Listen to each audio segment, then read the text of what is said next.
Hello, everyone, and welcome back to another UEFN Build Along.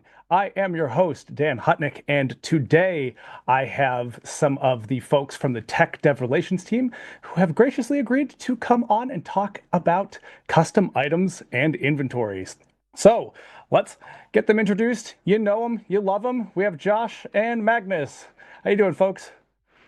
Hey guys. Hello. For anyone who's not familiar, Josh, give yourself a brief introduction. Yeah, I'm Josh. I help lead our evangelism team on the Tech DevRel team, like Dan mentioned. We do these live streams and go to events and meet developers and really spread the knowledge of UEFN and help level everyone up and intro the ecosystem. Yeah, it's great. We appreciate having you on. And Magnus, how about you? Yeah, hello. I'm the verse evangelist at the Tech Dev Rel team. So yeah, doing exactly what Josh said. I focus on verse. That's my area of expertise. So yeah, I'll be walking through the custom items and inventory API pretty in detail with all of you today. Yeah, and So the yeah. fact that you came on for your first stream and did live coding while talking is a testament to your verse mastery. So we Yeah, appreciate you coming on and doing if this. you missed our last stream, we covered live events and Magnus live coded a live event for us. It was kind of meta. And it was impressive. It was very impressive. I could not do that. Reading and talking simultaneously, I'll just start saying what I'm writing, which in some cases makes sense. But if I'm trying to explain something and also code, it does not. It does not work out for me. So, yeah. Well, thank you both so much for taking the time to come on and talk about this. This seems like a really cool topic. I'm definitely looking forward to it. Give us a brief breakdown of what we're gonna be talking about today. Yeah, Yeah, so here I'll start us off and then yeah. Magnus can take over since he's kind of driving the ship today. But for those of you who aren't aware, we've just recently moved our custom items and inventory system into beta. So it was out. It wasn't experimental before, meaning you can publish with it. Now it's in beta, meaning you can publish with it. Um, there's because it's in beta, there's still some very apparent bugs, especially like stuff Magnus and I ran into as we were prepping for the stream. So we understand that, and our teams are hard at work to already improve the system and make it something that you'll want to go into your live games with. But for now, we're working around that and focusing on what you can do with it today and building systems around it and with it. So Magnus, you can take it away for the details. Yeah, totally. Yeah, so as said, we're going to take a look at the custom items and inventory API. We're going to look at what it can do for us and how we can use it. And I've also prepared a couple gameplay systems that we can kind of connect to our custom items. So we can give our custom items some functionality. Uh, one of those systems is a crafting system. So we're going to see how we can combine two items into one to give you a new item. But yeah, I think we can just jump into it. And Perfect. I think, Before we jump yeah. Before we jump into the screen share real quick, sorry not to interrupt. For anybody tuning in live, if you have any questions regarding custom items and inventory, the topic of the show, please leave them in the chat with brackets in question in brackets followed by the question, and we will gather those up and throw them at the team. Try to get through as many of those as we can. Please keep in mind that this is a stream about custom items and inventory, so that is what we're here to talk about. If you have anything else, any other questions, general ecosystem wise, Unreal, UEFN, any sort of thing like that, please head over to the Epic Developer Community, the EDC, where we have forums, documentation, a vast amount of resources there to hopefully square any of those other questions you might have. But yes, with that, let's jump in. You ready, Magnus? Yeah, totally. Let's do it. Okay, so I think a good place to start for the stream is to just take a look at the API that we have available. So I'm going to go into the Unreal Engine verse digest file and search for itemization. And here we're going to find the custom items module, essentially, with all the new features we can use in Scene Graph to make custom items and inventories. There's a lot of stuff here. Can be a little complicated, but primarily we can focus on this inventory component and the item component. So as you see here on the item component, it's just like any other scene graph component with some functionality. If we Could attach you this, scale that Yeah. up slightly? Just totally. the size a little bit. Let me do it 2 Perfect. times. Thank you much. Collapse this. Okay, perfect. Yeah, so as the very basics of custom items is, as long as an entity has this item component, it's kind of considered an item. That's all you need to do to create a custom item. So I'm going to go back into the editor and open up a prefab for an item I have lying around here, which is a stick. I'm technically using a log mesh for this, but I'd argue that's a log. So inside our stick prefab, we're going to see that I've put the icon, the stick item component. The stick item component is a verse class that I have made inside here, stick item. And you can see that the stick item component is a class of type that's a subclass of item component. This is everything I need to put on this entity to make this identify as an item. However, there's a few other things we need to put on this prefab to make it behave more like any other item you've seen in the game. Like if you pick up a weapon in BR, for example, it has an icon. You can read what the item does. And there's a few other components we need to put on our item to give it that functionality. So we're going to give it, we've given it these two components here, the icon component and the description component. These are just there to provide it that icon that's going to show in the inventory, and the text that you're going to read on the item when you highlight it in your inventory. We also have a rarity component that gives it a rarity. We're going to look closer at how we can make like our custom, our own custom rarity later. What I'm going to do is start this so I can load into the game, and I'll also show you something we can, we're going to essentially create a new item here. We have two resources so far. We have the stick and the stone. There's not that much we can do with only two items, so let's create another one. These items are specifically resources that we're going to use later for our crafting system. Okay, you're going to see I've scattered some sticks and stones here, but let's make a new resource. I'm going to take just our stick prefab and copy it. Let me name this, maybe make planks. I feel like planks is a good crafting resource. And I'm just going to remove all these components. And okay, so now we pretty much have an empty prefab.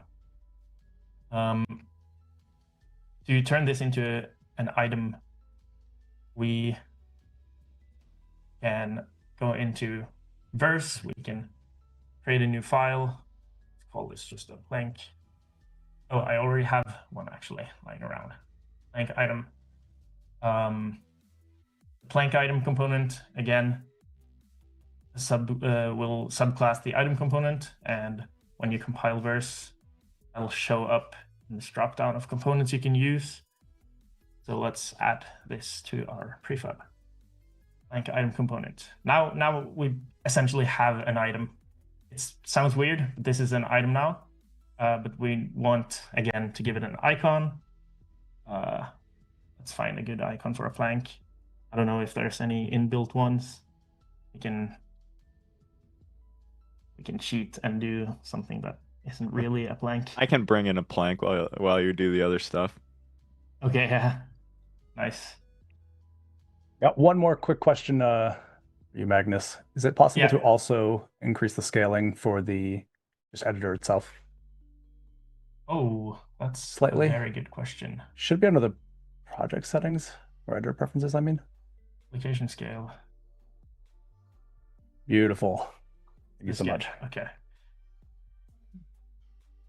Okay, so yeah, let me make a quick description. Plank. It's a plank. We don't need anything else. We want to give it a rarity, so we give it the rarity component. I'll say this plank is uncommon. And we want to be able to stack our items. So you can have items that are non-stackable, or you can have items that stack. Stackable items are just when you have multiple instances of the item, and you can hold them kind of in one bunch in your inventory. To make it stackable, it's as simple as adding the basic stackable component. Okay, so we will save this. Let's configure our stackable component to a max stack size 32. Let's do that. And I think that's all we need. I mean, we certainly need a mesh.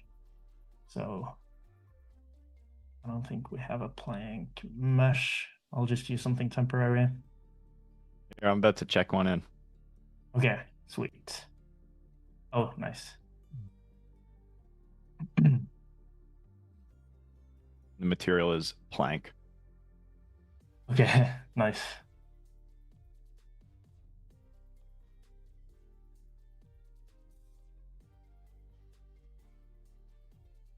Let's see if I got that.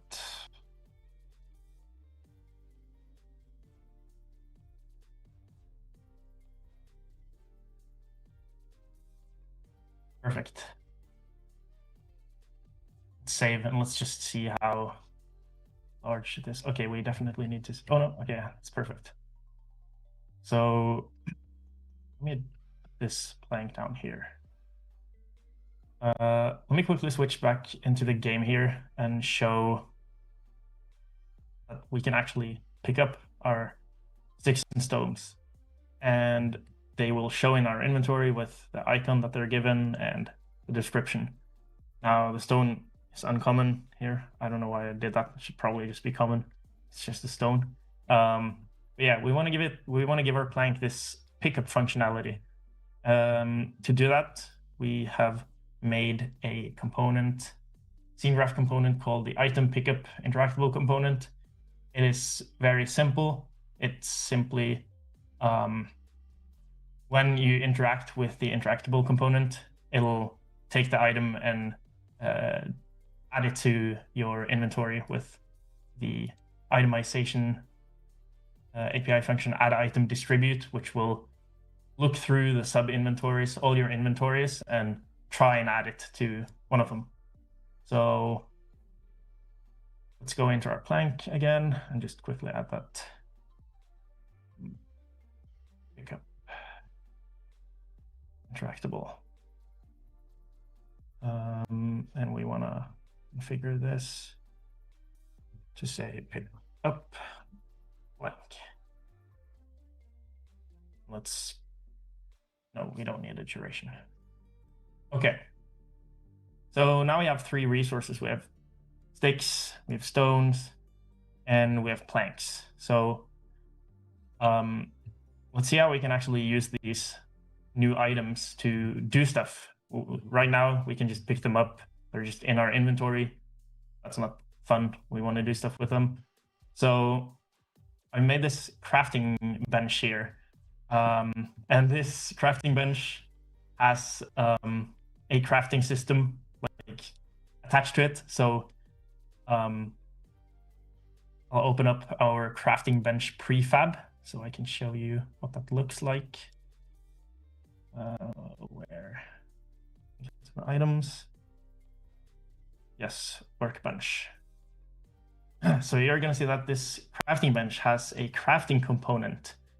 And the crafting component is a component I wrote in Verse for my crafting system. It essentially takes in a bunch of recipes and it lets you try and craft one of those recipes with whatever items that are in the inventory it's provided. So we've Hey, also Magnus, how much Yeah. of this will we be able to share on the forums after the stream? So the entire crafting system will share, and also the other systems I'll show later, which is going to be a ability system and a placement system to place items in the world. So you're Awesome. going to be able to download the code for the crafting component, use it in your own games, set up your own recipes. So Sweet. I'm just gonna So don't feel worried if you're missing the details of the verse code. You can find it all after on the snippets page. all this verse code. You don't have to understand all of this right here and right now. This is something I've made for you to be able to download and use on your in your own projects. So yeah. So in our crafting component, we can add recipes, and let's use some of our new items that we just made to set up a recipe. I'll make a very basic one that takes in a stick and another stick, actually, to craft a plank. Let's make 2 sticks combine into a plank. So we can do... Oops. Is that how they make planks? 2 sticks? 2 sticks? Not sure. 2 sticks and a rock. Make a plank. Okay, so we got 1 recipe in here now. We can just push this and test. There's another thing I'm going to point out in this workbench prefab, which is the fact that this crafting bench uses its own inventory. Just like you can do with custom items, itemization API lets you create custom inventories. So or other things. For other things, yeah. So not only your Fortnite player has, and it can have an inventory, but this little table here has an inventory of its own. So inside this prefab, you're going to see this crafter inventory component. It doesn't really do much. What it does is this crafting bench essentially has a certain amount of slots. You can see it has slot A here and slot B. That's just how many, that's just a place you can place an item. So 1 slot takes 1 type of item, another slot takes another item. And the crafter inventory component maps those slots to an actual inventory using the custom inventory API. It's it doesn't do much. It's just a tiny example for how you can use the inventory. So you could use that system to like make chests and stuff. Yes, as well. Absolutely. Instead of this being a crafting table, you could have a chest that uses like your custom chest inventory component. And now, are you able to persist the items in like a chest over sessions?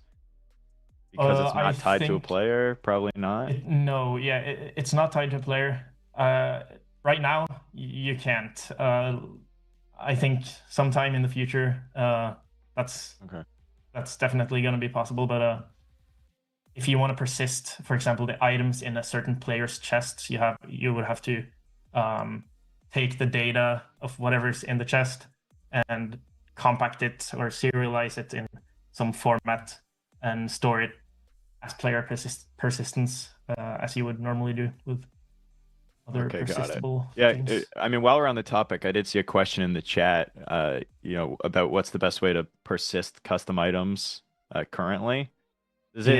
I'd imagine it's pretty similar to just the normal way you persist items. Yeah, it's like it's similar to any other system you build in Verse. It's definitely a bit tricky to actually do persistence with, like, for example, a player's chest or persist items that's in your inventory, especially. But yeah, you persist items. If you want to persist items in your inventory now, you have to use the normal persistence model that's available, a weak map from a player to persistable data. But yeah, makes sense. Okay, let me grab. Yeah, let me just grab one stick to start. Put it in this slot. Grab another stick. Put it in the second slot. Oh, does not appear. I think maybe it merged into that one. Let's see if it lets me craft. It does. Okay, so 2 sticks became a plank. We didn't give the plank any icon, so it's going to be completely just a white square. But if we drop it, yeah, there you go. There's our plank. Nice. So yeah, very basic crafting system, or this setup in particular, very basic. It's just 2 slots, and clicking the hammer crafts them together based on some recipe. But you could extend this to be any amount of slots. It doesn't even have to be like a slot-based crafting system. You can just have your items in your inventory and craft based on what's in your inventory. There's many ways to do it.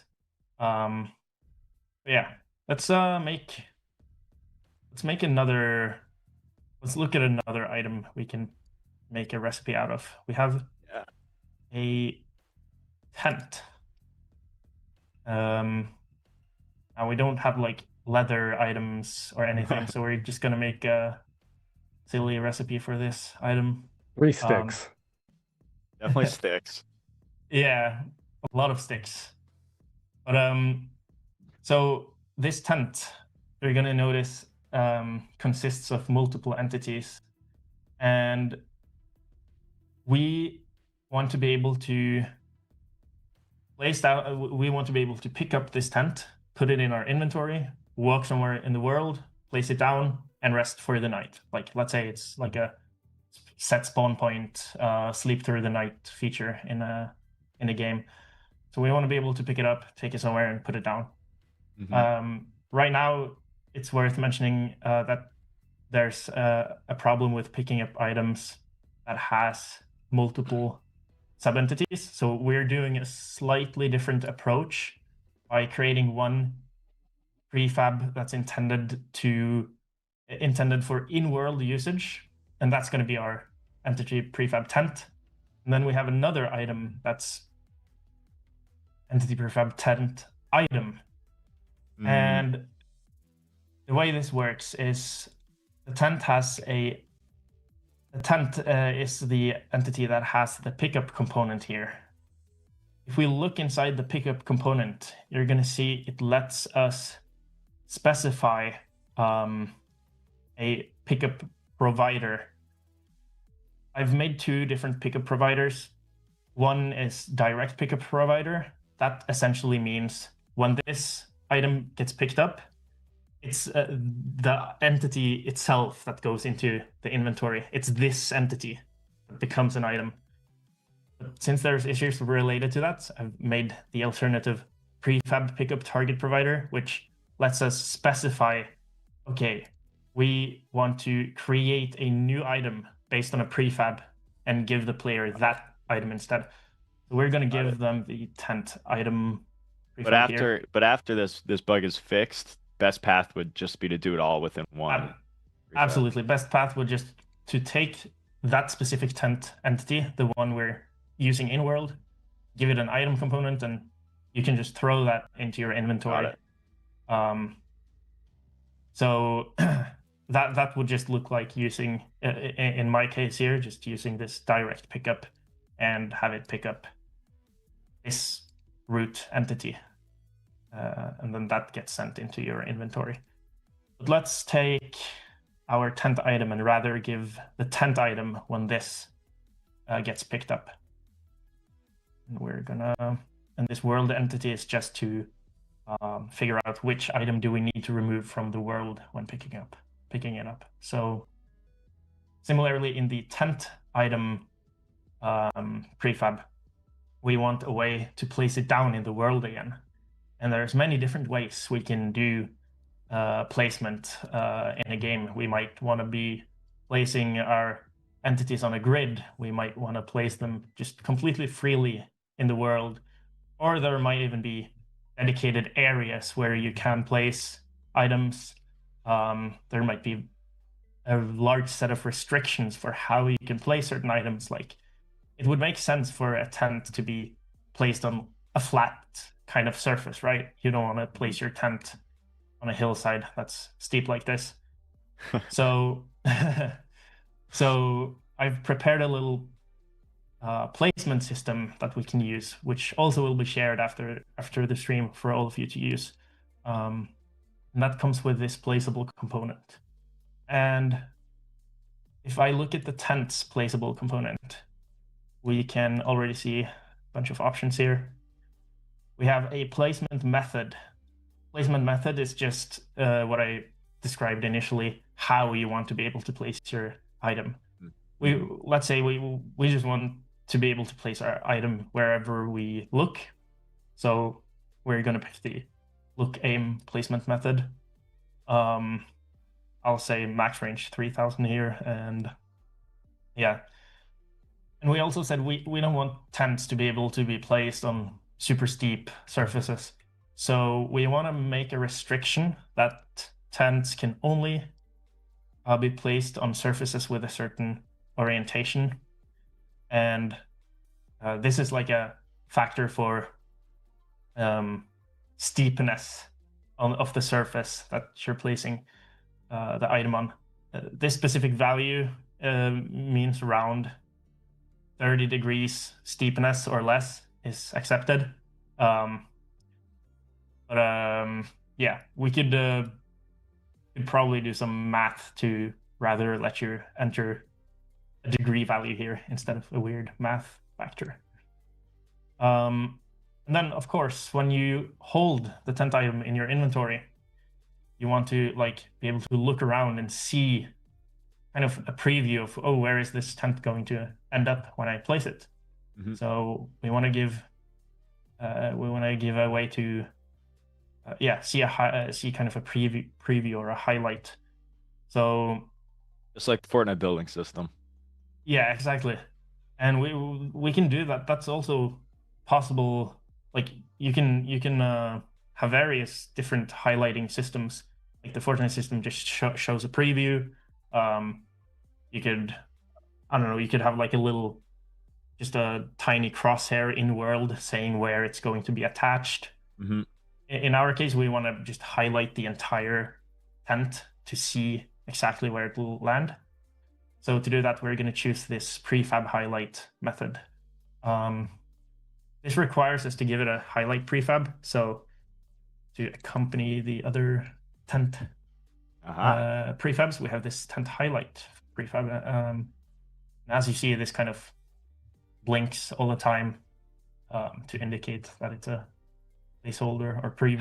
How easy will it be for people to take this system and just put it in their game? So will it require much verse customization on their side?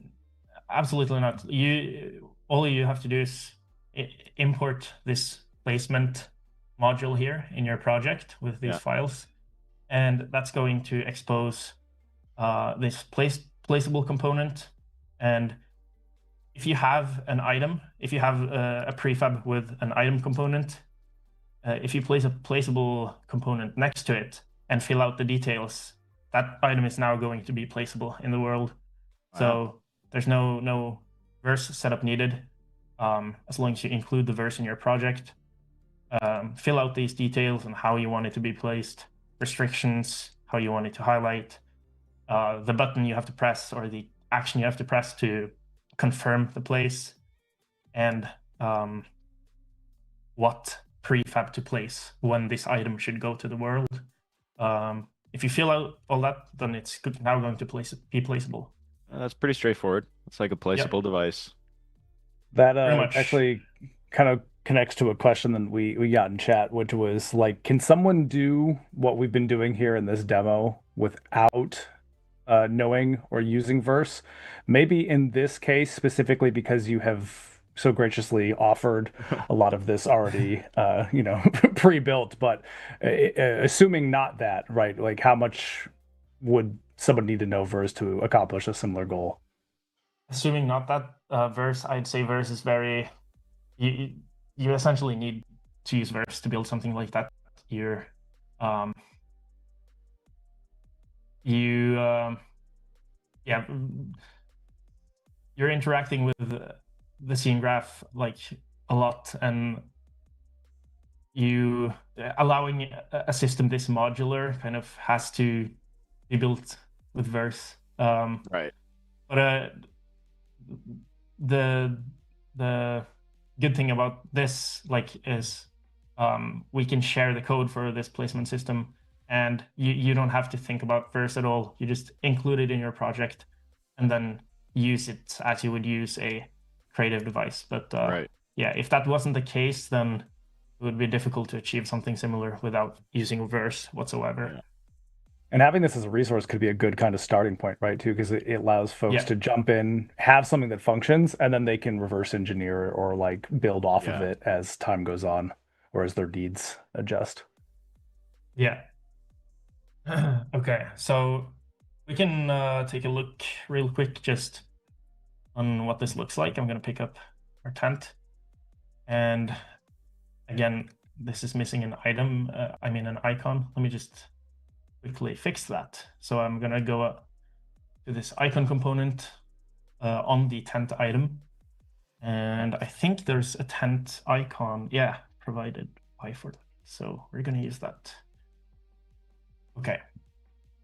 So as you see, my tent here is now in the inventory. If I hit use, equip the item, you're going to see the placement system understands that it needs to be activated, and you can now go around and figure out where you want to place the tent. And as you saw, we configured it to not be placeable on steep surfaces. So if we wanted, we could have like a material parameter or something to change the color. Yep, absolutely. And I believe I have included that. Yeah, like change it red when you can't place it. Yeah, I think I'm gonna look at that after. Yeah, I'm clicking now. It doesn't let me place it. Right. Should turn red. That would have been nice. If I go over here, place it here. It goes back into the world. Look at that. So cool. I had a quick question actually with regards to this. Somebody said because of this workaround that we're using to have the kind of transparent version and then the one you place down, would they need 2 prefabs for every placeable item? No, you can. So there's different ways you can. Let me go back to this tent item to show. So you can make your own tent placement method, or you can make your own tent highlight method here.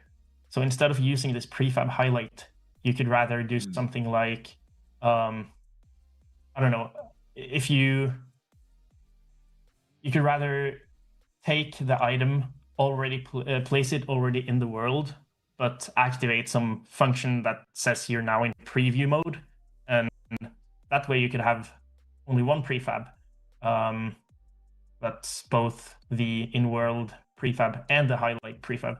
But I found it just simpler to have 3 prefabs instead of having to write too much logic on how to switch between preview mode and normal mode. That's all customizable with verse. And I also can mention that if your item is a single entity and it doesn't have children entities, then it's perfectly fine to move back and forth between the inventory and the world without any issues. So that would reduce the need, that would eliminate the need of these two prefabs. You would only have one prefab that's both the in-world one and the item one. Yep. And if you were to give that some sort of enable preview mode, then you would end up with only one prefab. That's the in-world one, the item in your inventory, and the preview that would show if you're attempting to place it. So, yeah. But with someone else asked the question in the chat. Well, when you went to use the tent there, you opened up your inventory, had to click use item. And they were asking, can we use normal player inventory controls while you do that? So that's one of the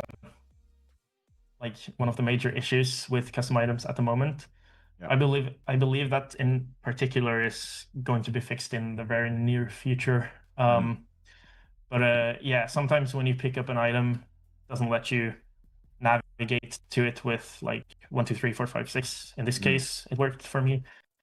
I haven't really figured out when exactly that happens. But it seems to always let you click the item, hit use item, and that's going to make it like active, or that's going to make it equipped. Let me see if I pick up multiple items, if it lets me scroll through them. Yeah, so it does, but it doesn't let me reach the last item, which I think is known issues. So that one's going to be fixed very soon, because that's probably a big reason why you wouldn't want to push live yet, but at least you can start planning out your systems. Yeah, once that's fixed. Yeah, it's still a beta feature, so yeah, stuff like this happens. Okay, so let's do something fun. Let's go into our crafter again, or in our workbench, and create a recipe to build this tent, or to create a tent. I'll just add a new recipe into this crafter. We want, let's say it requires, oh, actually we can't do, there's only 2 slots. So you know what? We can make a 3rd slot. Let's do that. So I'll say we need 2 planks. We need 8 sticks, because made out of a lot of sticks. We need maybe 3 stones. And the output should be tent item. Nice. Let's save this and make sure we have 3 slots available. I'll take this slot B, copy it. Let's move it somewhere over here, maybe. Someone said they found a workaround to the bug. They give the player a normal Fortnite item and then take it away after 2 seconds. I figure I noticed the same when I was playing with those guards we had in the project earlier. Picking up the rifle, dropping it, that would kind of fix everything. And someone else asked if it's okay to use custom items in a live game right now. Absolutely. It's in beta now, so you can publish with it. But considering some of the bugs, you just want to probably be careful about how it's implemented until, at least like that last one we were just mentioning is fixed. Yeah.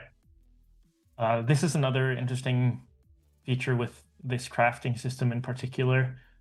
This slot interactable component is kind of the physical crafting slot on this workbench. I can apply a filter to what type of item should be allowed in there. So imagine like a furnace which has a slot for fuel, a slot for ores only, and that crafts into something else over time. And you could apply a filter which can either be a class or a tag, maybe. I've gone with tags for this crafting system to determine what's a crafting resource. So I have a filter saying I will only accept items that has the crafting resource tag. And you can see that on the prefabs we have for our resources. If I go into stick, for example, we have this crafting resource tag. Got it. Yeah. allows us to do that. Oh, that's okay. yeah, Cool. that's very cool. Yeah, now we should have 3 usable slots and a new recipe. Let me make sure there's enough stuff on the ground for us to build this tent. I'm just gonna take these, copy, paste. You have to push changes with these edits that you're doing? Or does it work with live edit? I think I'm actually not sure what works with live edit and what doesn't. But copying and pasting an entity in the scene should work with live edit. But changing a prefab to have like an additional entity in it, I'm not sure. We can try that next time I push changes. Okay, so I think that's enough. You know what? Let me just. Someone asked if it's possible to create custom rarities. Yes, we'll be doing that soon. We will. Okay, so let's push these changes. I think if I forgot something, I don't think so. Oh, actually, first, let's go to our tent and let's make the tent place on a grid instead of like freely, which we did earlier. You're gonna see how easy that is. We just click this placeable component method here, and we change to grid snap placement. You're going to see there's a grid component placement as well. That's for another use case of grid placement. Imagine in your world you have several different areas or tiles that's grid based, and you want to be able to place stuff on it. For example, a tower defense game where you can place towers on a grid, and maybe you have 4 different grids in the world for various levels or maybe plots that players own. And you can attach a grid component to like your base plate for that plot, and the grid component placement method will allow you to place your items on that plot in particular. But we're going to use this grid snap placement method, which is just a global grid in the entire world, kind of like the Fortnite placement system, or build placement system. And with this method, it lets us provide like how you place stuff within that grid, and we're just going to use like wherever you're looking. This could be like, instead of wherever you're looking, it could be like controlled by maybe keybinds, using your WASD to move something along a grid. But yeah, we're just gonna use this aim placement method. Cell size, let's increase that to 512. And we don't want to snap up. Okay. Save this and now push changes.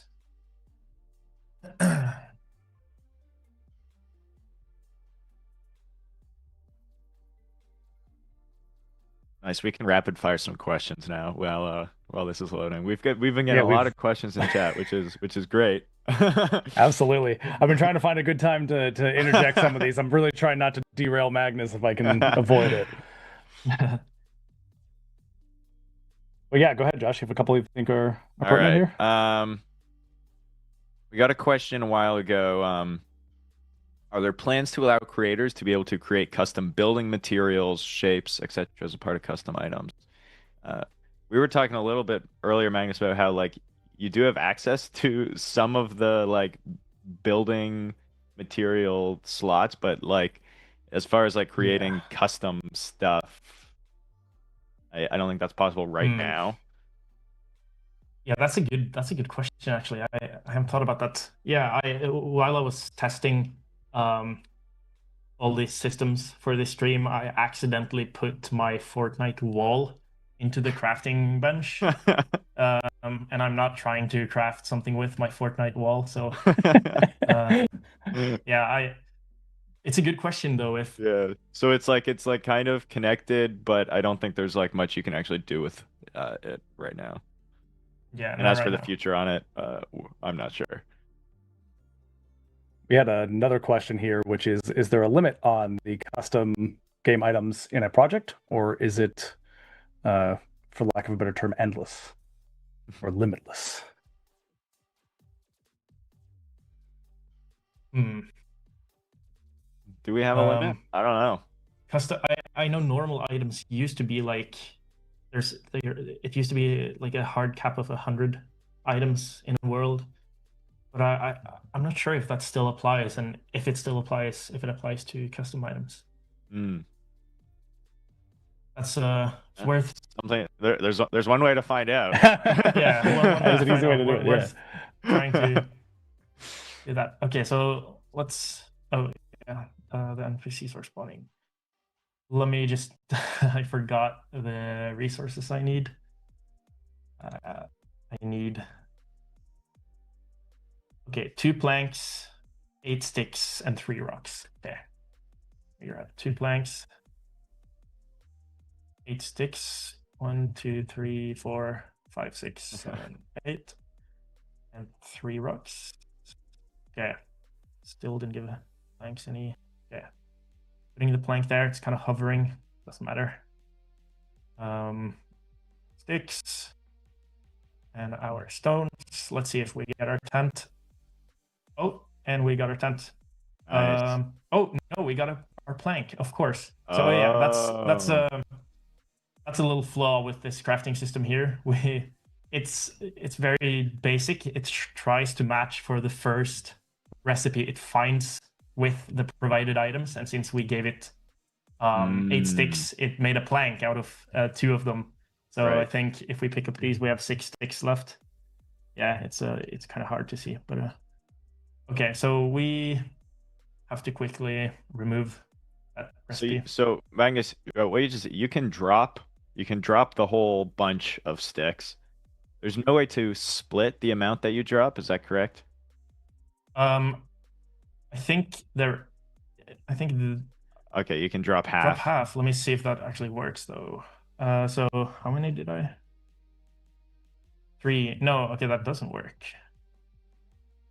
All right, so there's still some bugs around that, and then it doesn't look like there's a way to split the amount that you drop yet. I imagine we'll reach parity with how Fortnite handles it, though. Yeah, let me just try again. So there should be 3 rocks here. Oh, yeah, okay.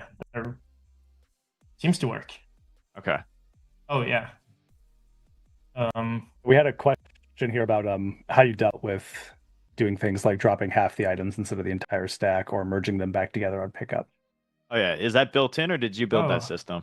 No, so this is built in. This button here is built in. Okay. But there's no API for dropping half your stack, I think. Let me just quickly go to the stackable components API. So, okay, split takes an amount. There's no documentation, no comment on this function, so I'm not sure what it does exactly. That's a good question. That's a very good question, actually. This is why you always comment your code, folks. Can you make those items not droppable? Is a different question we got that's kind of related. Yes. Oh. So you can actually, if you, let's say I want to make my stone non-droppable for whatever reason, you can take the drop function and override it to your custom logic. Override. So if I do something like this, say, okay, I'm overriding the drop function to just return immediately. There's no code that runs when it drops. I believe that's going to be stuck in your inventory forever. Oh, okay.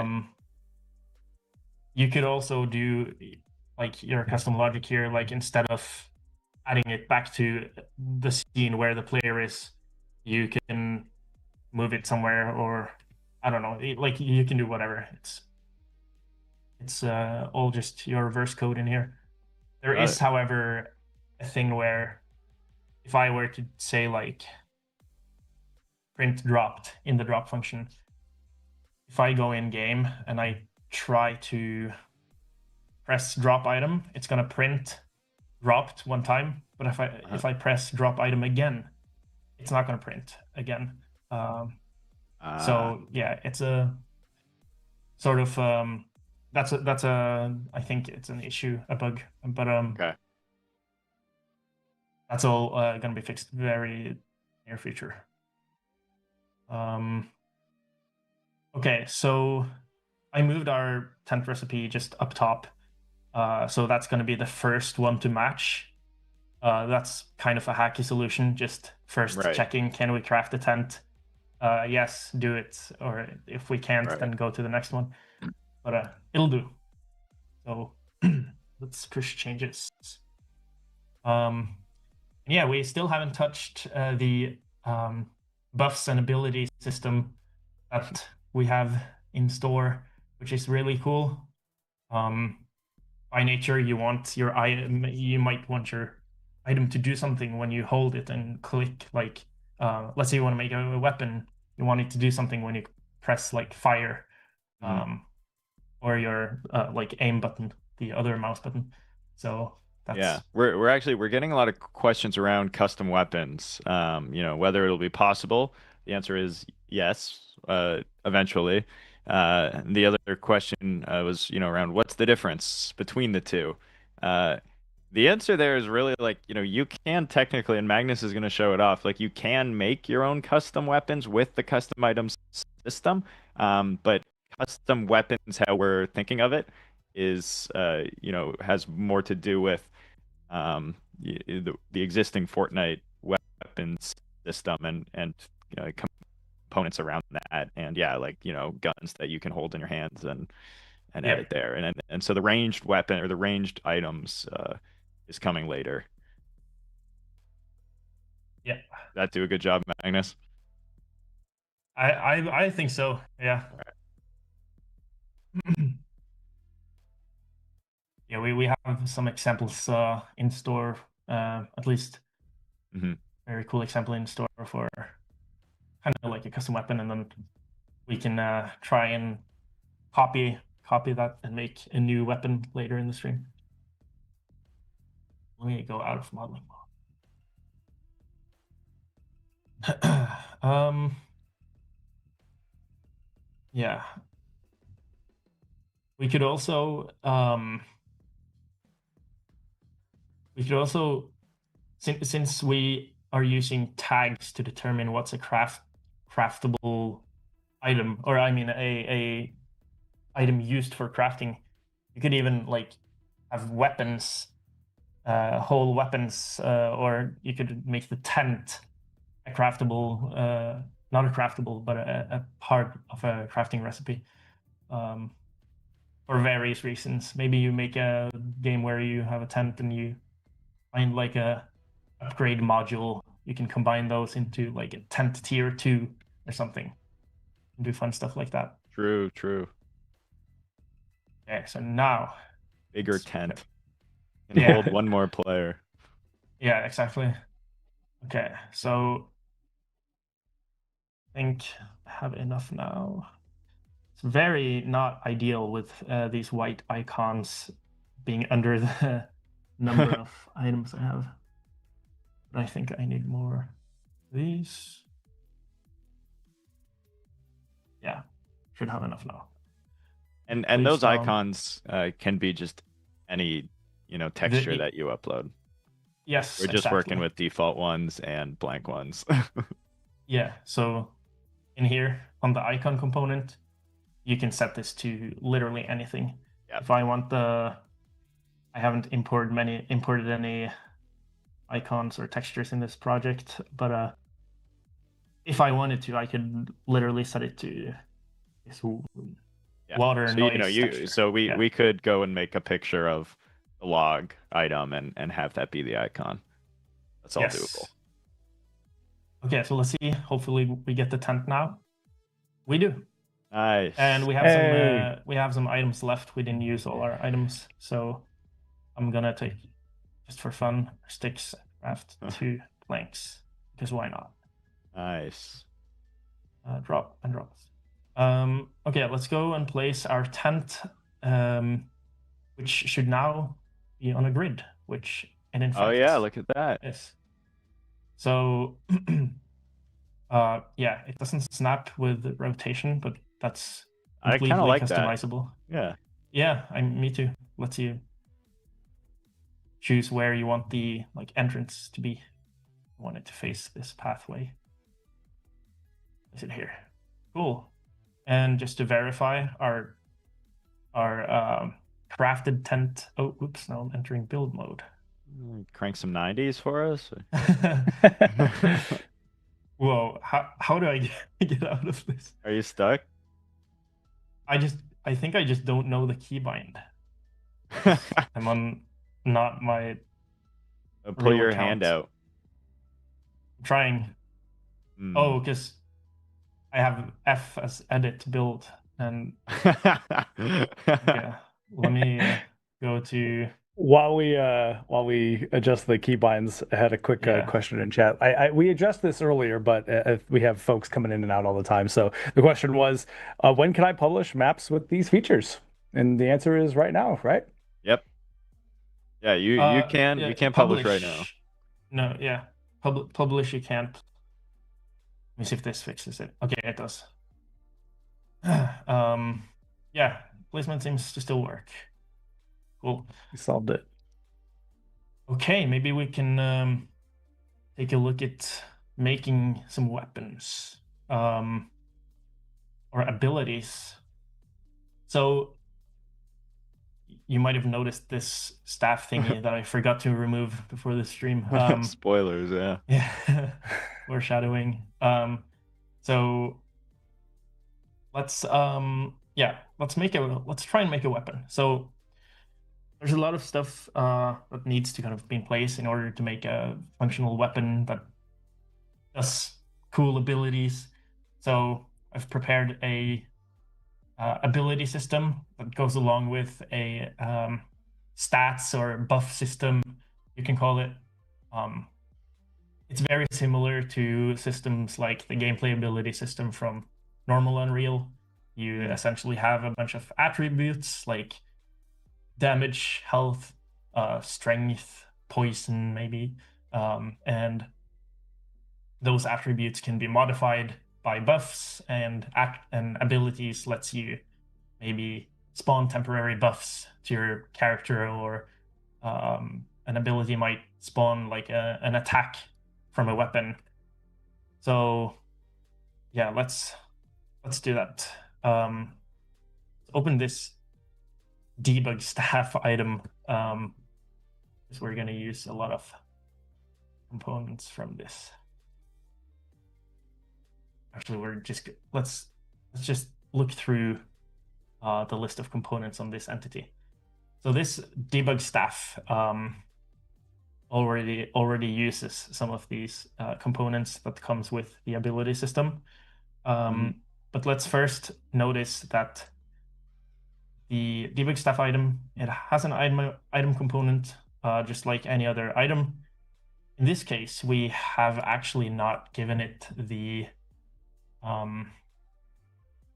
staff item, which we can change right now. In this case in particular, it doesn't matter very much because we don't use the staff item component type for anything specifically, and it doesn't have any custom verse logic to it.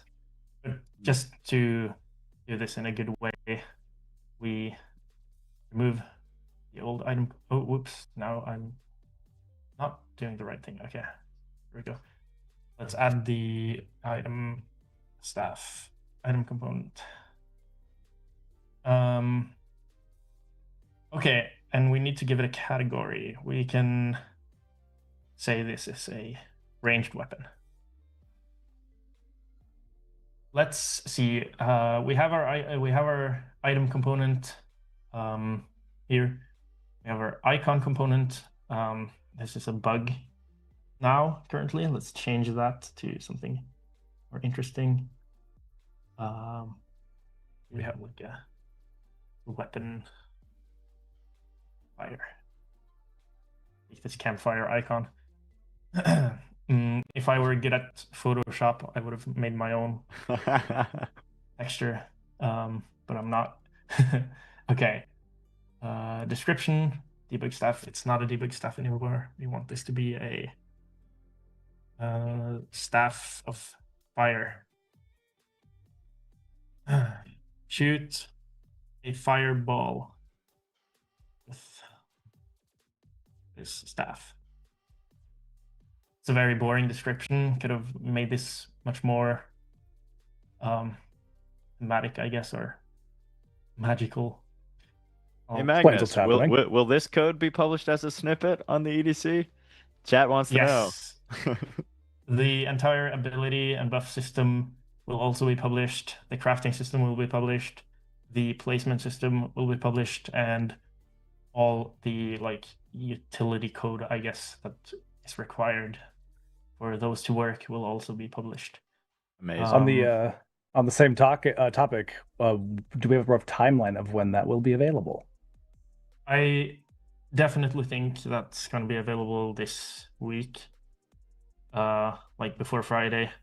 I'm not exactly sure precisely We usually when, have to like but, clean up the code a little, and I say Sure. we, I mean Yeah. Magnus. But yeah. Be on the lookout. Soon, TM. Yeah. Yeah. But like, follow Magnus. Do you have an Epic Twitter yet? Yes, I do, but I haven't used it much yet.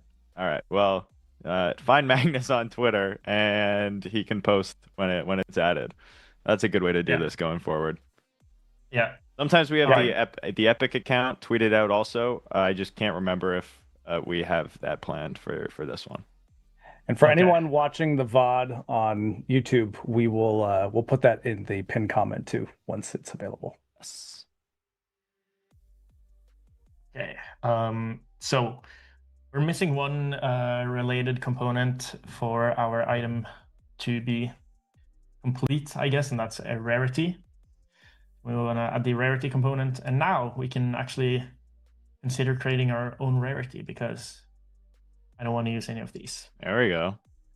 So The feature chat has been begging for this whole stream. So I believe we can go in here, just search rarity. Oh, that might not be. There we go. I believe if we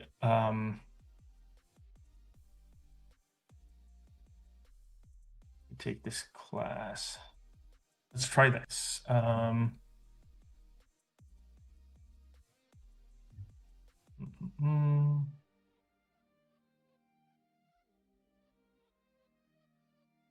Hold on. Let me search for item rarity. Is there not an item rare? No, is it just called rarity?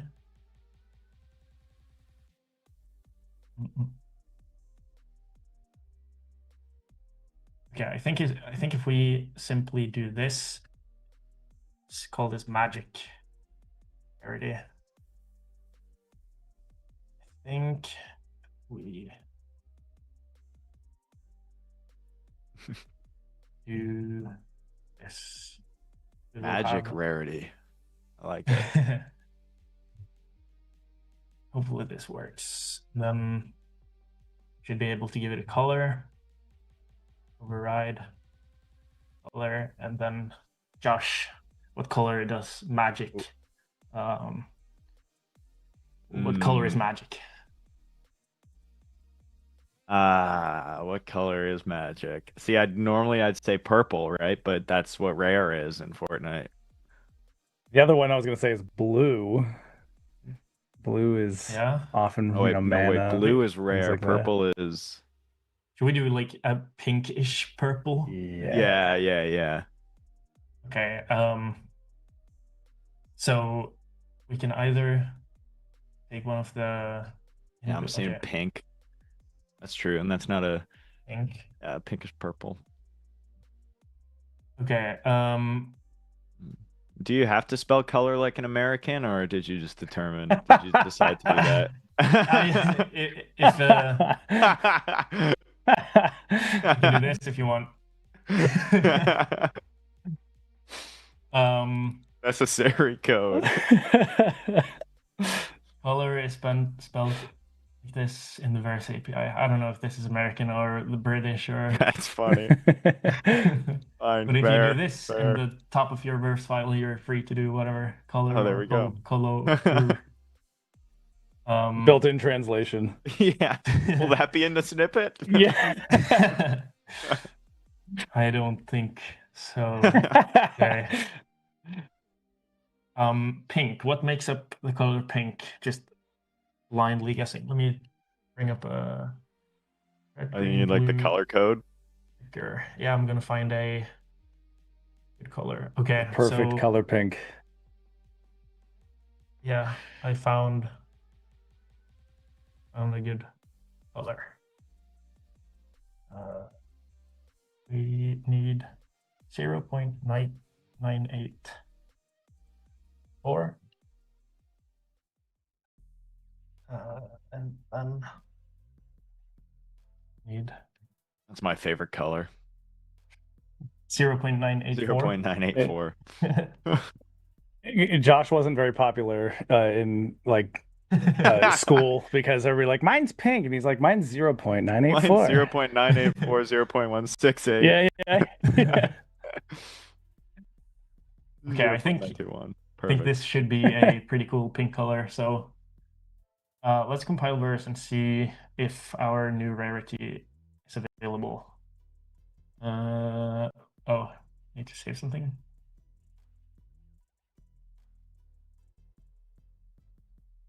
Okay, so now in our dropdown, our epic RPG items, magic rarity, custom rarity appears. So let's select that. Nice. Okay, that's all the item components. But you probably noticed there's a few additional components here called passive buff component and active ability component. Just to quickly explain what the buff system, how the buff system works. I think I already said this, but you have a list of attributes, list of pretty much numbers. It's just numbers associated with your player, and buffs and modify those numbers. Buffs might apply certain modifiers to, let's say you have a strength buff.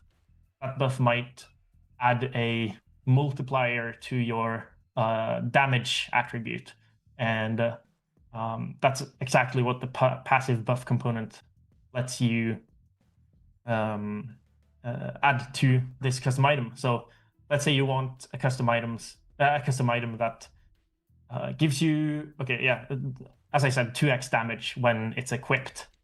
You would just add this passive buff component, add a new entry here, and I already have an entry for strength, but let's remove this and re-add it. So if I want to have a strength buff, I need a buff prefab. Or if I want to apply any buff, I need a prefab for that buff. So let's go into our buffs folder and just open the existing strength buff. A buff prefab is very, very basic. It only has a buff component on its root entity. An interesting thing about the buff prefab is that we are creating when we're creating the buff prefab, we aren't selecting entity as the base class to build the prefab of. We are we're choosing the buff base. So you can see when I hover over this prefab, under where it says entity prefab, you can see its parent is gameplay stats dash buff base. So all prefabs that inherit this buff base class, they are inherently buffs you can spawn. So yeah, our basic buff strength buff, it just has this buff component, and the modifier on this buff it only has one modifier, which is stat modifier.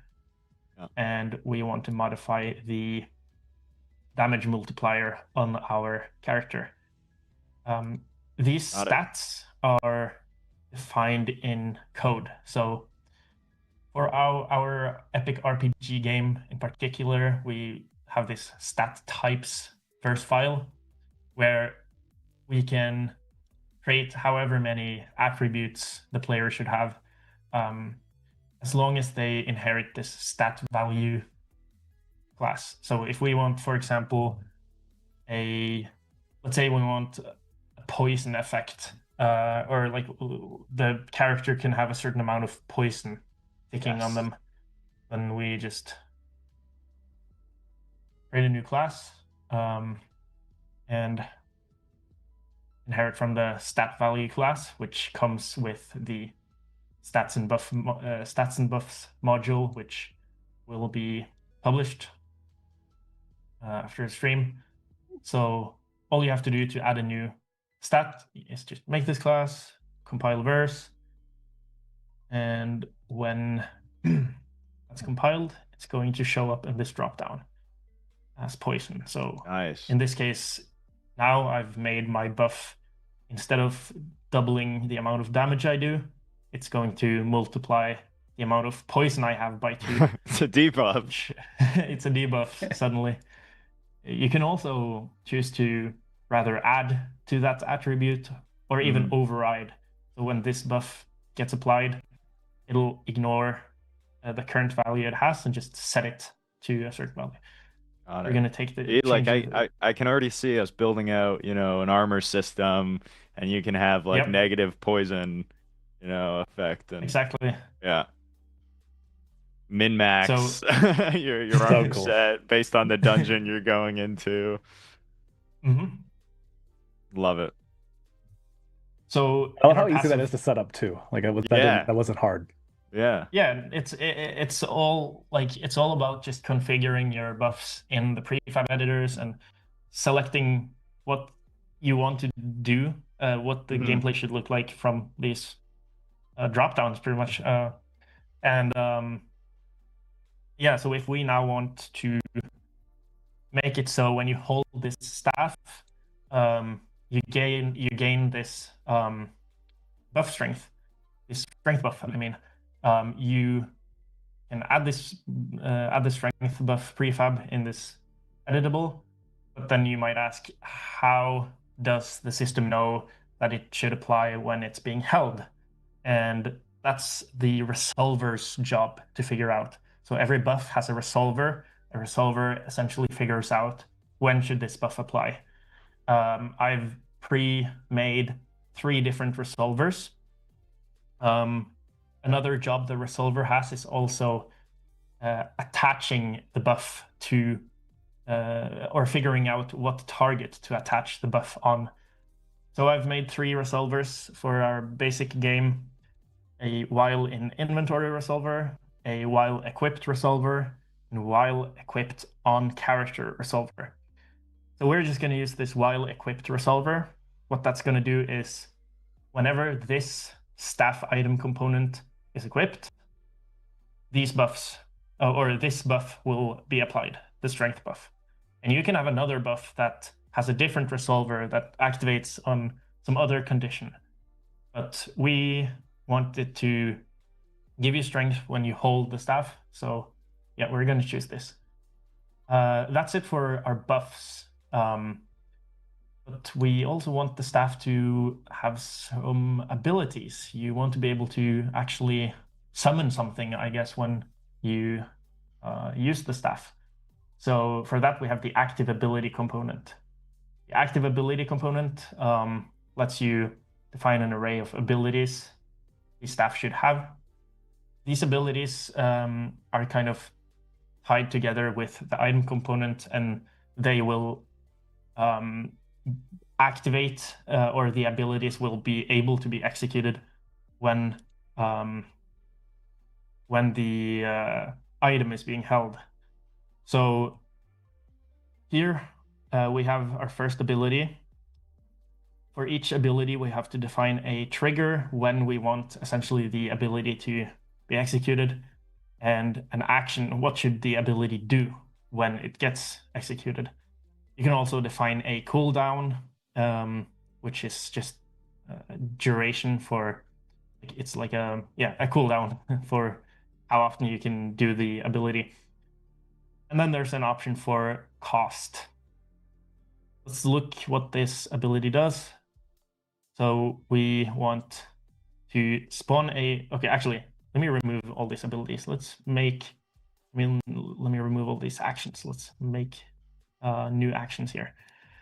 So what do we want to do when this staff fires from your primary keybind? We want to naturally summon something that deals damage.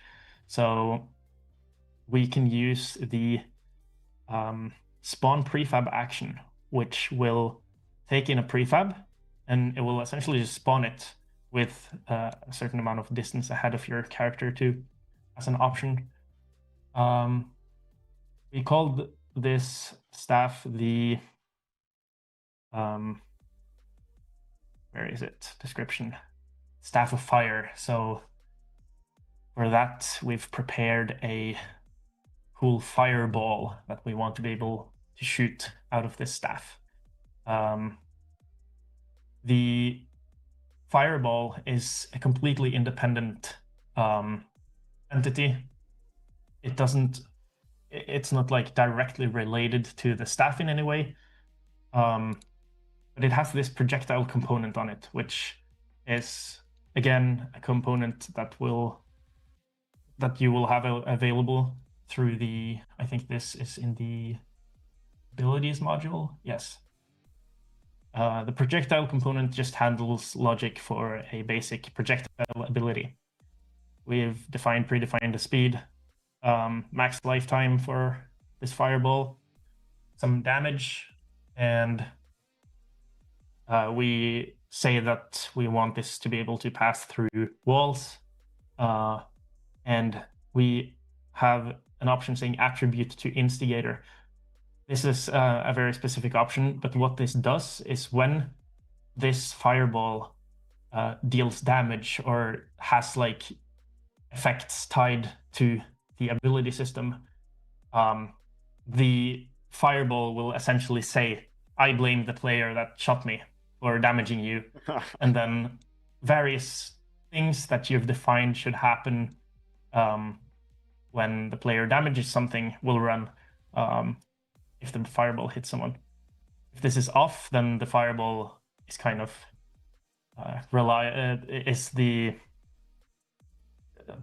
how should I word that? It's the fireball's fault for damaging something, and fireball will get the blame in the ability system. So okay, Nice. Let's go into our staff again.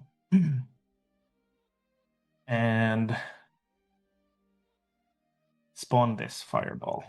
Chat says you're goated at scene graph, by the way. Thank you, chat. Thank you, chat. I also love the idea of blaming the fireball. It's like, hey, I didn't do it. Yeah, that's great. Fireball did that. I mean, to put an example, let's say the enemy you shot a fireball at, let's say he has an ability that's like, whenever you receive damage, apply poison to the enemy that damaged you. Yeah, or thorns. So if the fireball has that option ticked, the fireball will tell the enemy, hey, it wasn't me, it was that guy. And then the thorns will apply to the guy that shot the fireball. But if it wasn't ticked, then the fireball would get the poison if it could receive the poison which it Right. can if you configure it to its Right. very modular. I like So yeah. that you're personifying the fireball. I know. He'll be like, "Hey, We it could- we wasn't should- me. It was that guy."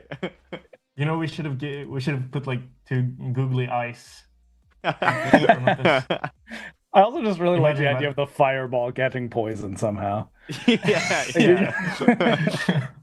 I like that you mentioned it like it's a thing that like, developers might want to do.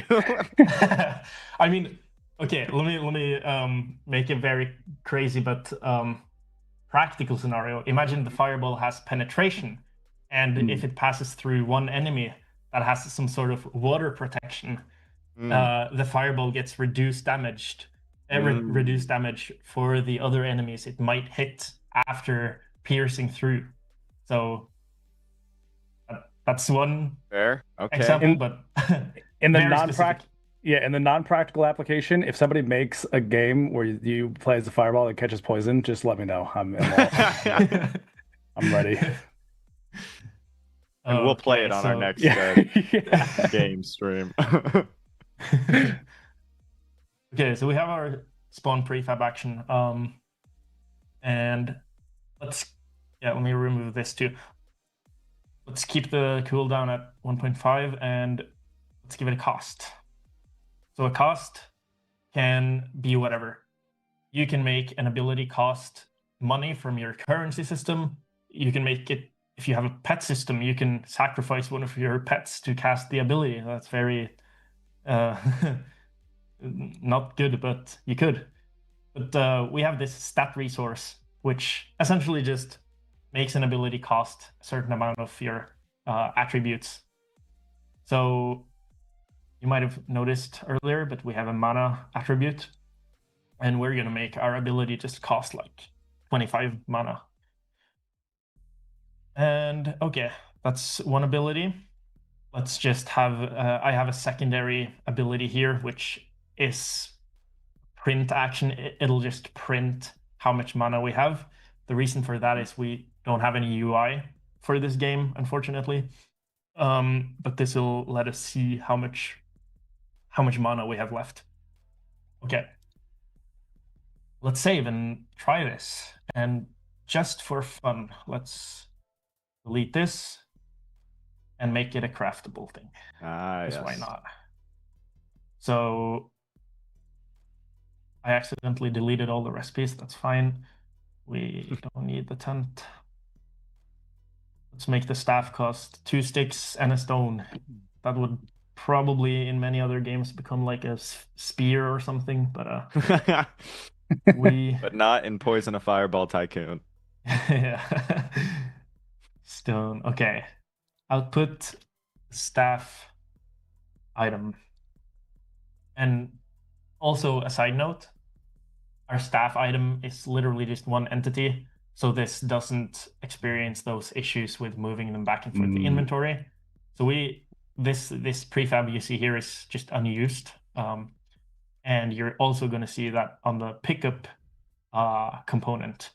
The pickup provider we looked at earlier is the direct pickup target provider, which means it's going to pick up the item itself and not create some new entity based on a prefab. It's going to actually pick up the item you're seeing. So yeah, okay, cool. We have the recipe in 2 sticks, 1 stone. Let's try. Push changes. I wonder where the stick or the stone goes with the sticks. Is it on top? Is it stone stick stick? Is it stick stone stick? I imagine one of the sticks is like the straight part of the staff, and then the other stick is the part that like curls up, and then stone might be like some sort of at the bottom, like a hilt or something, maybe to like the hilt. counterbalance. Yeah. There's some questions in chat around whether we can create a player animation for when they cast the fireball, or just like animations with items in general. The answer is not yet. There are some workarounds that creators will use with the player reference device or the chair device to animate the player. But there's Yeah. there's no good system in place to do that yet. It's feedback that we're tracking and we've heard a lot of, and we understand the value of that. Yep. We unfortunately don't have any fancy animations or workaround for animations here, but you're gonna see that our fireball is pretty cool. I only got to see it when it was a dev cube, so I'm curious to see what we end up with. Yeah, we haven't actually tested it with the Oh, new yeah. cool. We'll see if it works. Hopefully it works. Let me see. There's let me go to the itemization API. And Magnus, how are we granting this item here? I mean, because it's through the table, I'm assuming it's just all verse. There is a question whether do you have to do it through verse? Can you put the item into like an item granter? Oh, okay, that's a good question. I don't believe you can put them in item granters now. I would have to double check. I'm pretty sure you can't do that now with the tools in the current state. That sounds like something that you would be able to do at some point. But yeah. Ideally, hopefully in the future, and this is feedback we can deliver as well. It'd be great, if we could put it in vending machines and item granters and placers and that sort of thing. But... Yeah. So you'll see that in the crafting component, if a craft is possible, if it found a match, it'll try to craft it by consuming all the input items in your inventory, and then on the output inventory component, which in our case is player's inventory component, but could be anything else. It'll run the add item distribute function, which adds the item entity you pass it into some sub inventory that's attached to your root inventory. Got it. Yeah, you see the difference here between add item adds the item to this inventory only.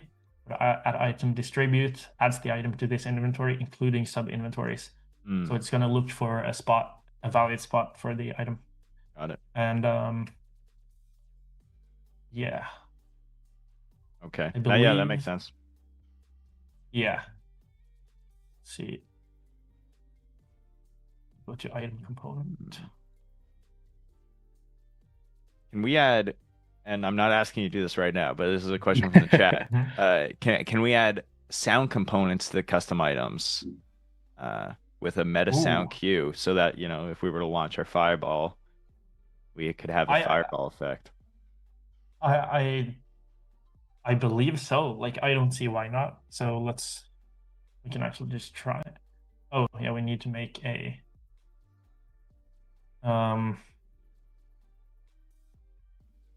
This is a great example of, like, obviously we have this stream that we're doing here, so it's a great opportunity to ask questions like this. But this is also a great example of, like, if you don't know, try it, right? Like, see if it's something that you can do. How do you do that again with you gotta find like the meta sound. Where's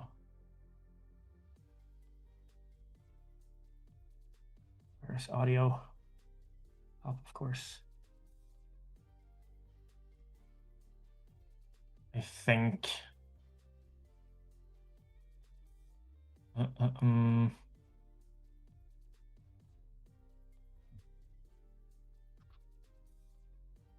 think you do this. Someone in chat said MetaSound is in the Epic folder. Need to create an instance.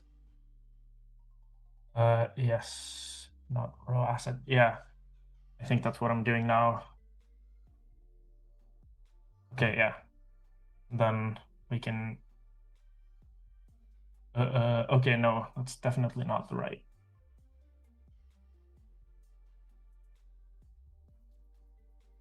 So I take this.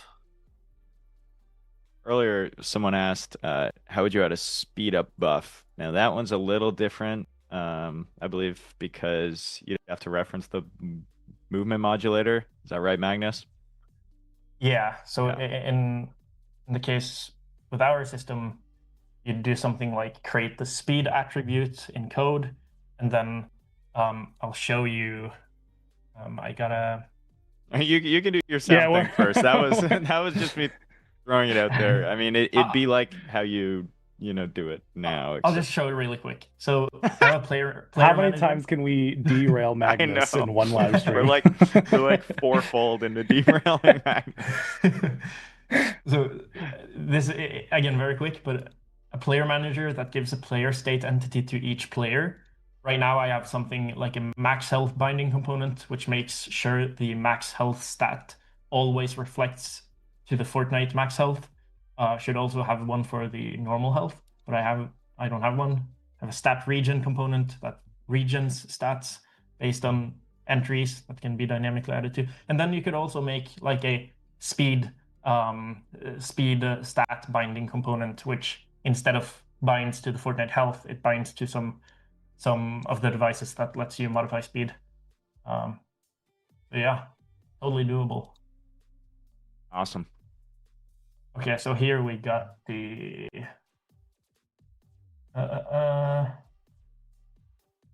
whoa, this is not what I meant to do. Sounds.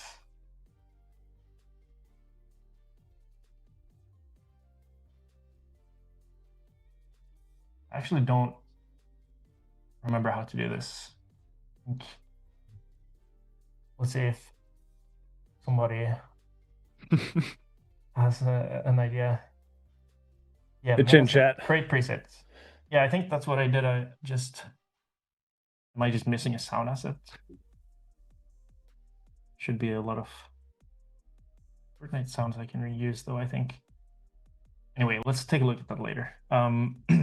Let's go in and craft our staff with our add sound cue. Okay, I see. Yeah, I see. Okay.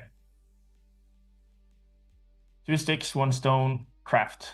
Oh, look at that pink color Nice. too. And look at our special rarity. Yeah. That's a perfect pink. It's saying common. I think I think that would change if we title it right.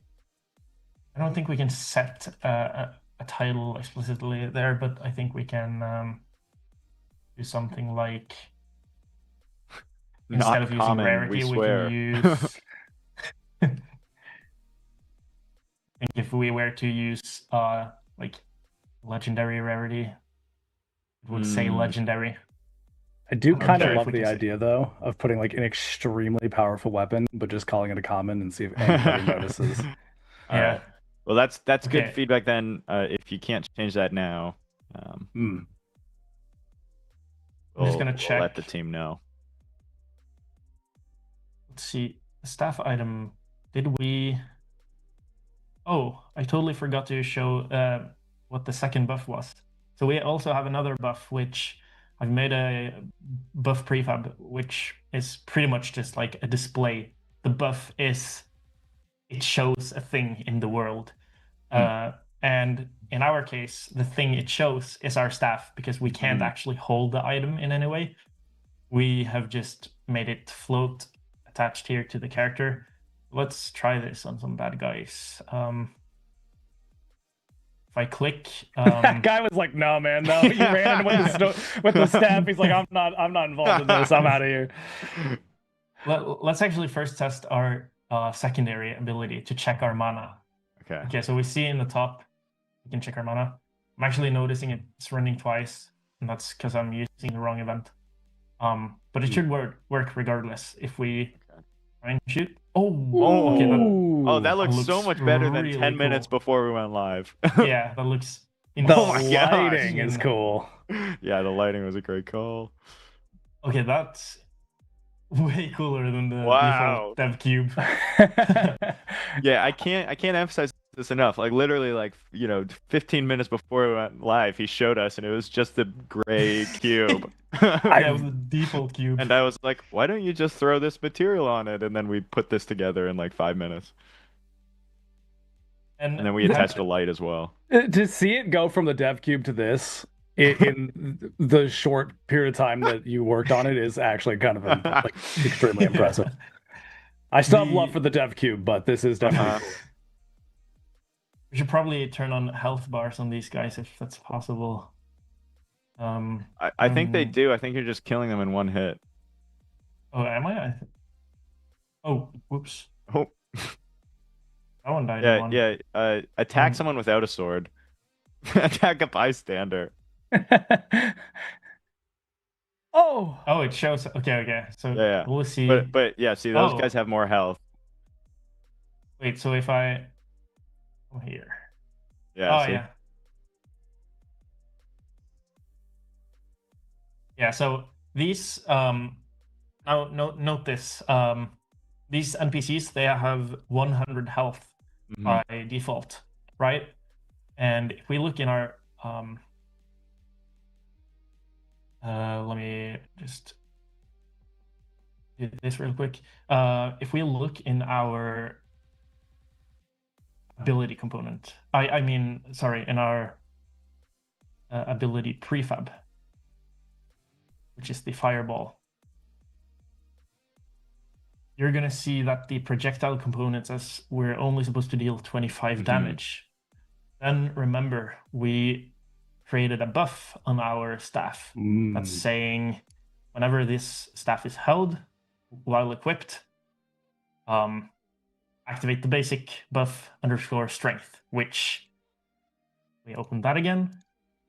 You remember we set to double our damage. And that's why we're eliminating these people in 2 hits. If I damage, 50 damage in total. And you're going to see the mana consumption as well. If I keep spamming, you can see my current mana. That looks so cool. Oh, that guy was not having it. Wow, he didn't like you. Okay. Was this guy? Okay.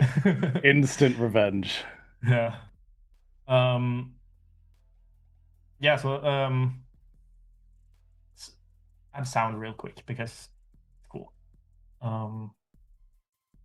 Items, the big stuff item. Now our sound should show up. No. Do I need to compile maybe? See if I can scroll back through. Chat was giving a few suggestions for a moment there. Yeah, once the Magnus set the sound, I know I've done this before. Oh, cast sound, yeah. Place the meta sound component on the entity. Yep. Found it. Nice. All right. Thank you, Sprinter Max. Now, are we going to go really thematic, or are we going to make it something ridiculous? There's got to be. There's definitely there is a fire effect. Yeah, I'll find. I think I can just drag a sound into here. Yeah, let me search fire and then filter by all filters audio. Whoa, it's too. Be like fire or like torch or something. I can't remember what it's called. Oh yeah, torch. Yeah. Okay. The only call it is your stream is not set up for audio sharing right now. Okay. So you'll be able to hear it. I will let you know if I hear it, I guess. We'll just have Josh do like a little onomatopoeia, just like pew pew. Yeah.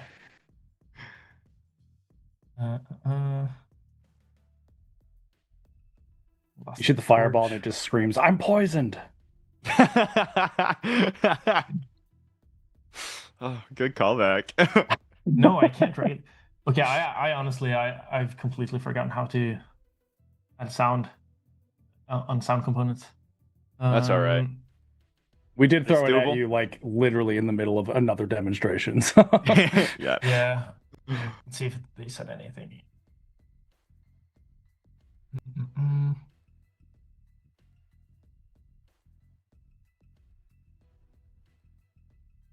Hmm. This is an interesting Chat, question. I don't believe it's possible to add more slots to the player's inventory right now. I think it's just the default Fortnite amount. Is that right, Magnus? Yeah, I think so. Yeah. I wonder if I can only use my own sounds in this one. Because I feel like I feel like I have, wait. Yeah, I feel like I've,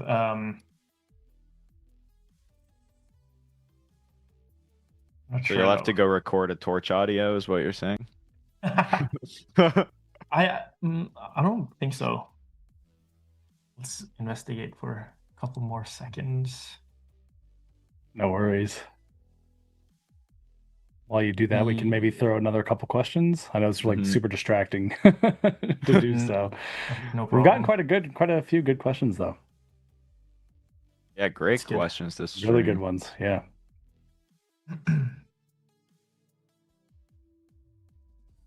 Are you able to make these things go under resources instead of normal items?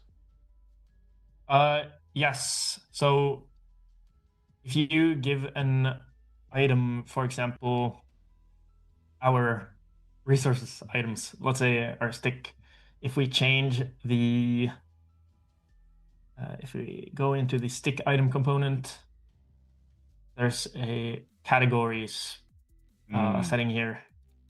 You can make your item be a Fortnite item categories resource category. Got it. That'll make it show up in this like resources list here.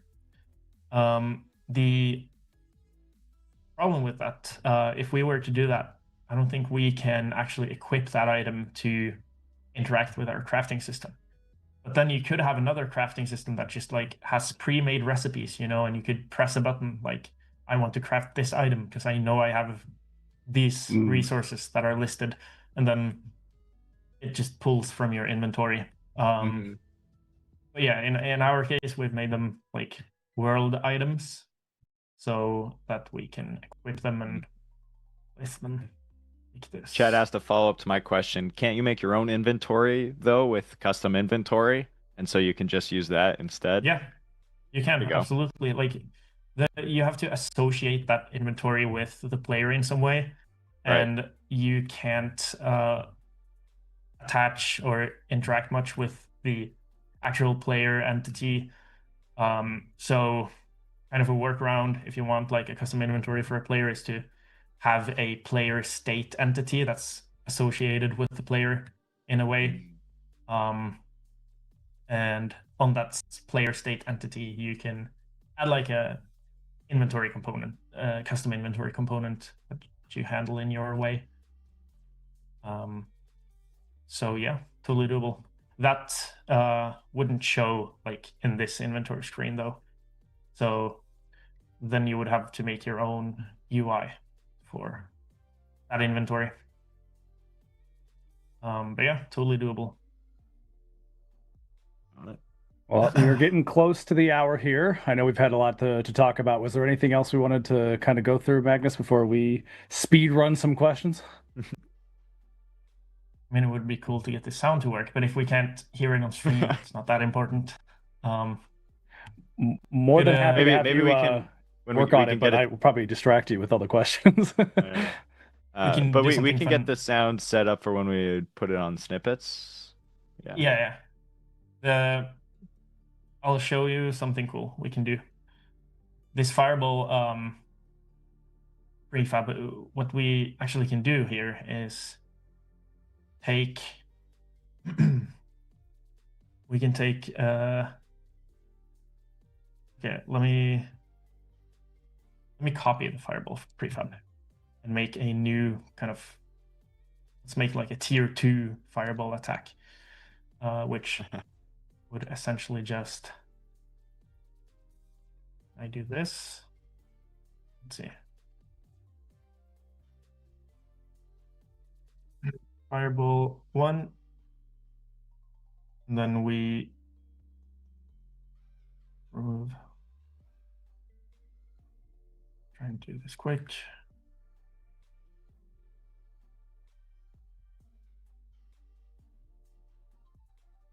Not only have we derailed him multiple times this stream, but now we're also making him speed run programming.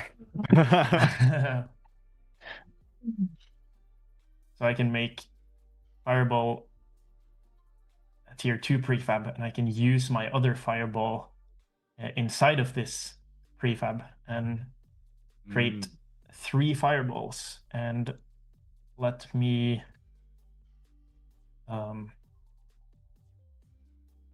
okay, so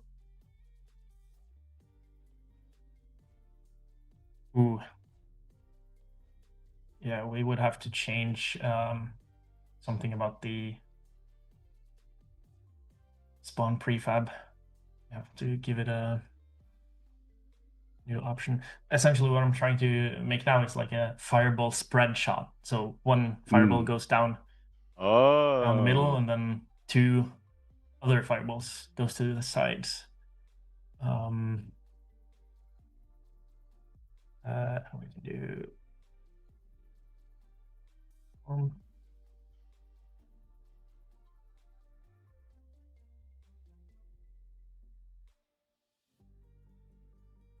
wondering, does this even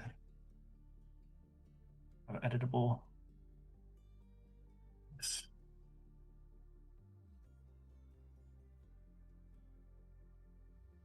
Yes, it does. So let's, oops. New.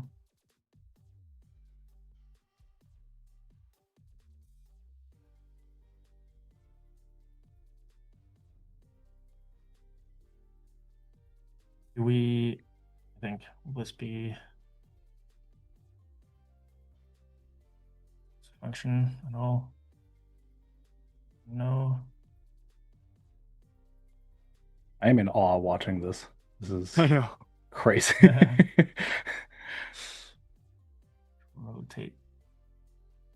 Magnus, what do you do after these streams? Do you like go touch grass? I just keep building. Come on. He just goes into the corner and just shuts down until the morning. Charges. Yeah. Sleeps with his eyes open. We'll probably go play some game or something. I'm very confused. What am I forgetting?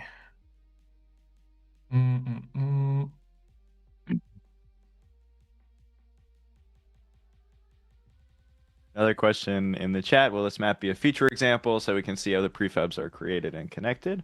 It won't be a feature example as in like in the template projects section, but all of this, all the code and the stuff we've shown off today will be in the snippets section on the EDC. So you can bring that into your own game and see what we did and, you know, take our staff and turn it into whatever. And same with the tent and the crafting system, all that.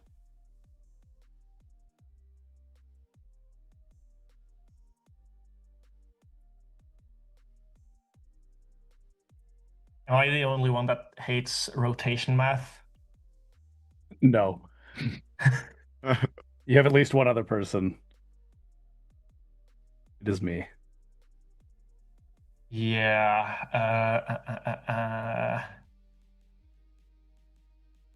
It's one of those interesting things, right? Because it sounds like it'd be simple, and I guess it technically is, but it is like deceptively complex. Rotation math. Yeah. Yeah, make sure this rotation, I think.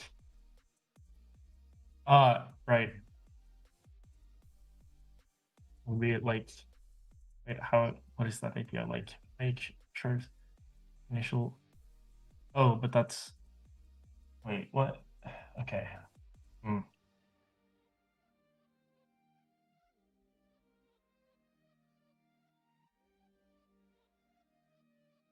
Yeah, no, I would have to take time, search up rotation math stuff on Google to get all right. that to work. We believe that you can do this. I'm impressed you even tried, to be honest with you. With only a few minutes left of the stream, you're just like, no, I I'm going know. for it. I love it. You're like, oh, there's 10 minutes left. Okay, let me just build out This this is new my complex system. Fireball V2 any percent. I'm surprised. Like, what I'm trying to do is just like offset a rotation with another rotation, but does that even make sense? Am I trying to?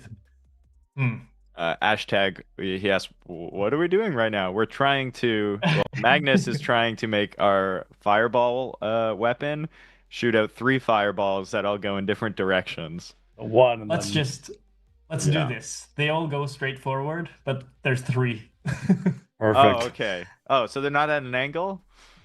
Or we were trying. Actually, why am I overcomplicating this? I can literally in the prefab just offset them. Oh, Gosh, yeah. you are a genius. Okay. Oh. Perfect. Thank you, scene graph. Let's still have them a little bit spread apart, just so it's like an area attack. Let's see what this comes. Let's love seeing everybody in chat throw in some code snippets too. Right.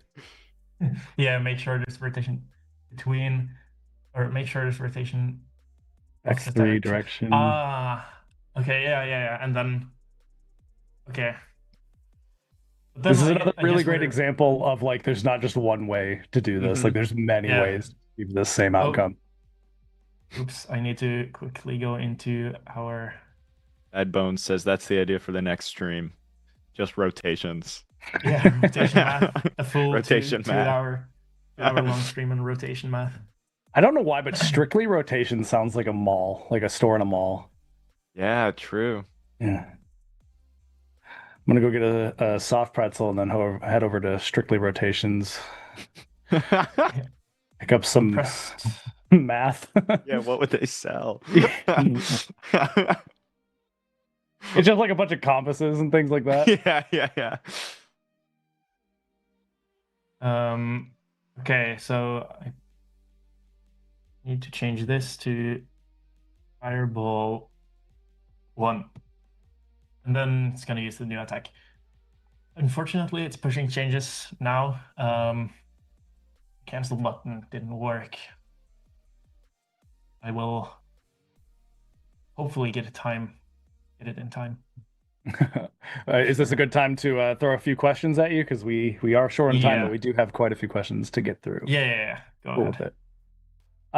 What are the benefits of moving from data assets to this system?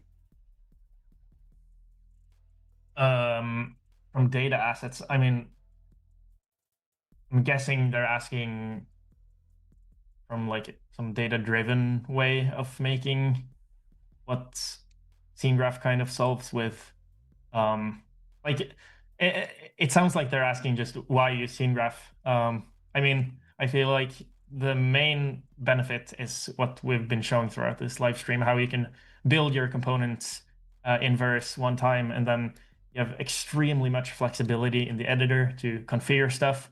You can compositionally build an item with all the building blocks you've made. For example, our debug staff, we've just thrown together a whole bunch of components, and now it works in a very specific and fun way.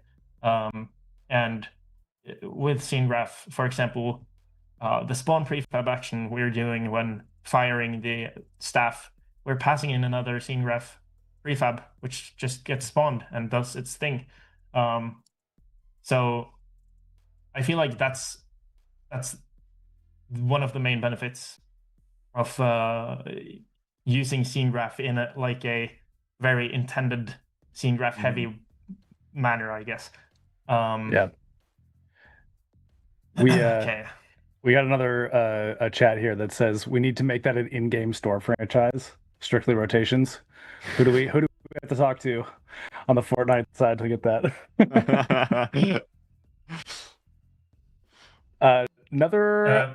Oh, sorry. Go ahead. No, sorry. I was just reading. Go ahead. No, I just had another question, which is, what are the best approaches, currently and upcoming to visualize custom inventories? Probably There were a lot of pretty questions deep. about Yeah, UI. probably a deep question, but That I'm not sure about.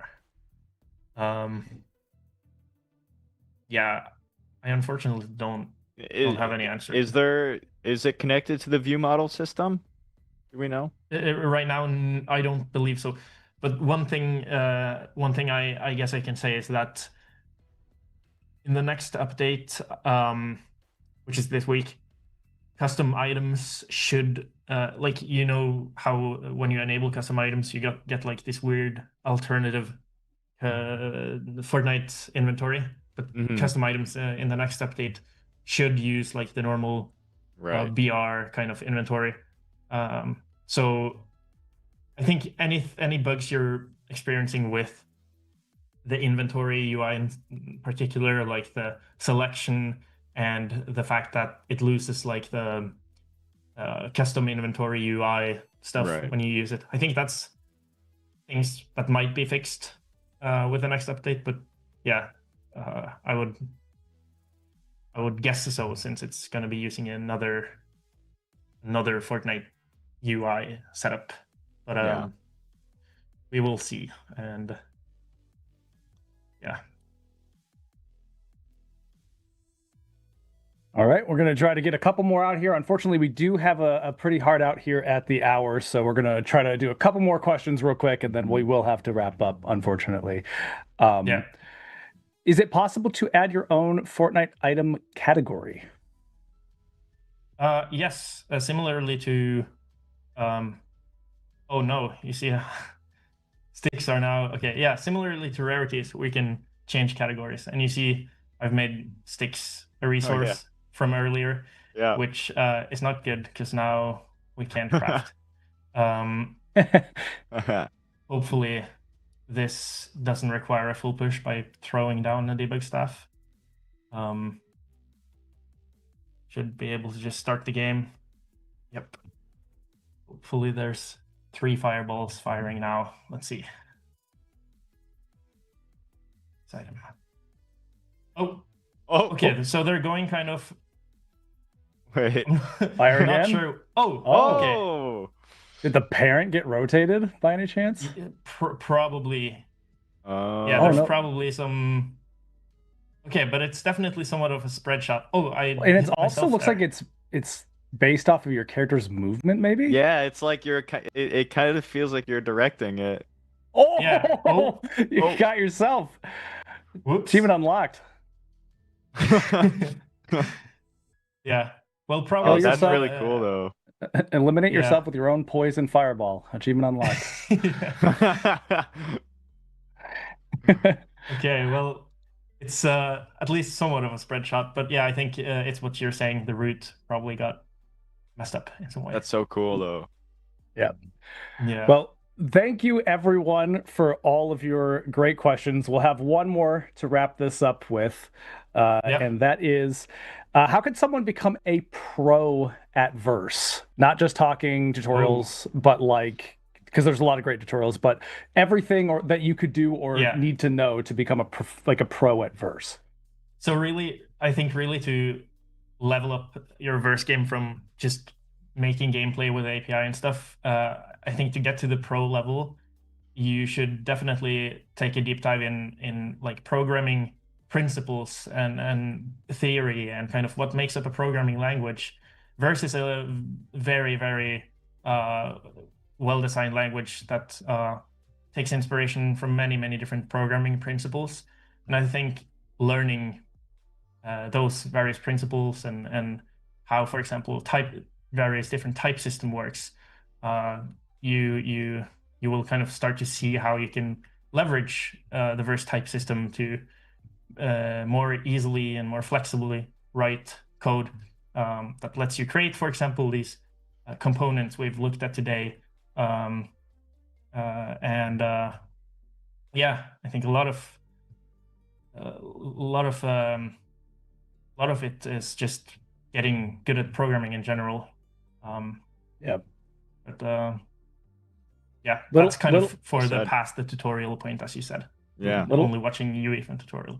Yeah. Little thing I'll add on to it is make things that you're really interested in and also make things that maybe you wouldn't make otherwise, because you'd be surprised how many different learnings you could take from, like, I don't know, maybe you want to make a staff that shoots fireballs, but maybe also just trying to make a car that you can drive or something could give you a lot of things, a lot of tidbits, skills from that process that you could also then take back into anything else that you make. Also, Yeah, totally. Awesome. Awesome. Well, thank you all so much for joining us. Josh, Magnus, huge shout out to you folks for putting this together and coming on to demonstrate this and show this all off. We'll look forward to these snippets in the near future.